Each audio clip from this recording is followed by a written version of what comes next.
हरे Krishna dear devotees.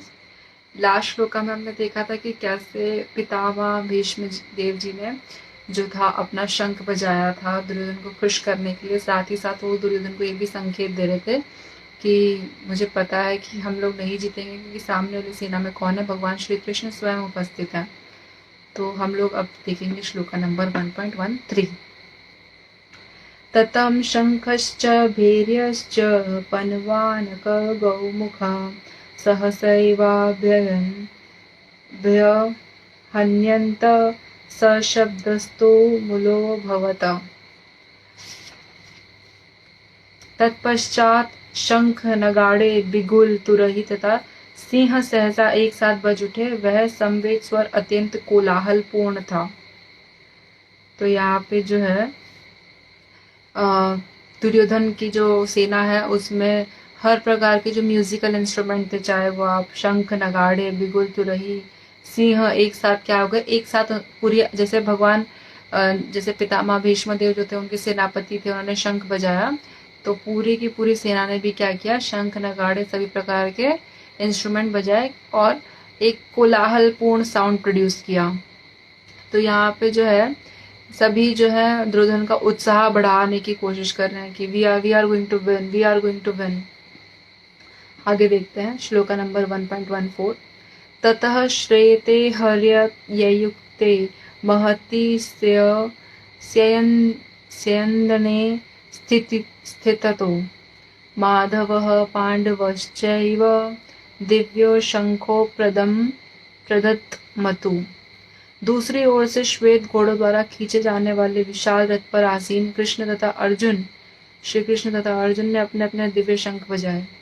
तो यहाँ पे अपोजिट टीम में श्वेत घोड़ों द्वारा खींचे जाने वाला विशाल रथ, व्हाइट हॉर्सेस से खींचे जाने वाला जो विशाल बिग चैरियट है, विशाल रथ है, उस पे भगवान श्री कृष्ण स्वयं है और अर्जुन जी हैं, उन्होंने भी अपने अपने दिव्य शंख बजाए। तो यहाँ पे पहले दुर्योधन की पूरी सेना ने शंख बजाए, फिर उसके बाद जो भगवान कृष्ण जी ने और अर्जुन जी ने अपने जो है दिव्य शंख बजाए। तो इनमें डिफरेंस यही है, दिव्य वर्ड का डिफरेंस है कि भगवान श्री कृष्ण और अर्जुन जी के शंख यानी कि उनके भक्तों के शंख कैसे हैं, दिव्य हैं। तो तात्पर्य देख लेते हैं, श्रील प्रभुपाद जी का तात्पर्य। भीष्म देव जी द्वारा बजाए गए शंख की तुलना में श्री कृष्ण तथा अर्जुन के शंखों को दिव्य कहा गया है। दिव्य शंखों के नाद से यह सूचित हो रहा था कि दूसरे पक्ष की विजय की कोई आशा न थी क्योंकि कृष्ण पांडवों के पक्ष में थे। तो दिव्य शंखों से ये पता चल रहा है कि जो दूसरा पक्ष यानी कि दुर्योधन की जो सेना है उनकी जीतने की कोई आशा नहीं थी। भगवान स्वयं श्री भगवान श्री कृष्ण उनके किसकी सेना में है, पांडवों की सेना में है, जिनकी हिस्ट्री जो है दुर्योधन को अच्छे से पता नहीं है, इसीलिए वो उनसे जो है और मतलब उनके अपोजिट में आके खड़ा है। ऑल्सो भगवान श्री कृष्ण जो थे रिलेटिव थे दुर्योधन के, उनकी जो बेटी थी दुर्योधन की, वो भगवान श्री कृष्ण के बेटे के साथ उनकी शादी हुई थी।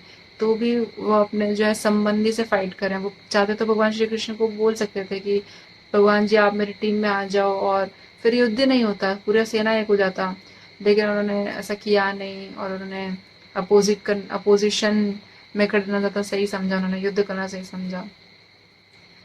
जयस्तु पांडुपुत्राणायेषा पक्षे जनार्दनः। जय सदा पांडु के पुत्र जैसों की होती है। तो यहाँ पे लिखा है कि जो लोग धर्म परायण होते हैं, हमेशा धर्म के साथ खड़े रहते हैं। धर्मो रक्षति रक्षतः, यानी कि धर्म रक्षति रक्षतो, जो मैं अच्छे से बोल नहीं पा रही हूँ, धर्म रक्षित रक्षितो ऐसे कुछ है। इसका ये मतलब है कि जो धर्म की रक्षा करता है, धर्म उसकी रक्षा करता है।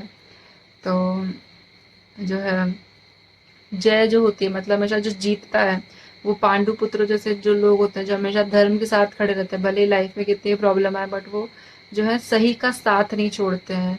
ये बात देख के कि अपोजिशन में कितना भी बड़ा डेंजरस पर्सन खड़ा है, लेकिन वो है जो सही चीज को छोड़ते नहीं है, सही के साथ खड़े रहते हैं, धर्म के साथ खड़े रहते हैं, क्योंकि भगवान श्री कृष्ण उनके साथ होता है। जो सच के साथ होता है भगवान जी भी उन्हीं के साथ होता है।